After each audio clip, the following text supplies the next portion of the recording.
আমি আল্লাহ একবার বলি নাই তুমি সুন্দর, আমি আল্লাহ 4টা কসমকে বলেছি তুমি সুন্দর।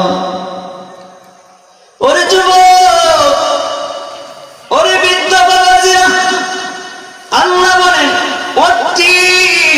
তিন একটি ফল, তিনের কসম, জাইতুনের কসম, সিনাই পর্বতের কসম, আমি আল্লাহ তোরে সুন্দর করে বানাইছি। পবিত্র মক্কা নগরীর কসম কে আল্লাহ বলেন আমি আল্লাহ 4টা কসম কে বলেছি তোরে আমি আল্লাহ সুন্দর করে বানাইছি।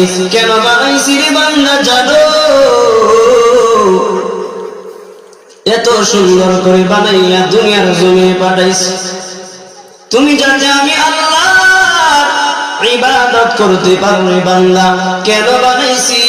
অনর্থক বানাই নাই, তোরে আমি আল্লাহ বানাইছি তুমি যাতে আমি আল্লাহর গোলামি করে তুমি জান্নাত অর্জন করে আসতে পারো।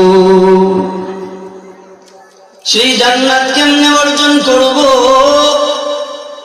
ও মুসলমান, মুসলমানি বান্দার আল্লাহর গোলাম, মায়ার নবী বলেন ও উম্মত শুনে নাও, শুনে নাও, যদি জান্নাত কিনতে চাও, জান্নাত অর্জন করতে চাও, নেক আমলের প্রয়োজন আছে। সেই নেক আমলগুলো কেমনে করবে বান্দা? বলে আমি রাহমাতাল লিল আলামিন সব নমুনাগুলা আমি দেখাইয়া দিয়েছি। এই নিয়ম অনুযায়ী তুমি যদি চলতে পারো, আমি রাহমাতাল লিল আলামিন বলে দিলাম, তুমি জান্নাত অর্জন করে এরপরে দুনিয়া থেকে আসতে পারবি। আল্লাহ বলেন 4টা কসম কে বলেছে তুমি সুন্দর? একটা কসম খাই নাই, 4টা কসম কে বলেছে তুমি সুন্দর?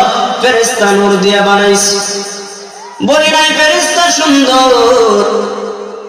কারণ আমি আল্লাহ বলি বান্দা তুমি সুন্দর, তুমি আমি আল্লাহ ইবাদতের জন্য বানিয়েছি।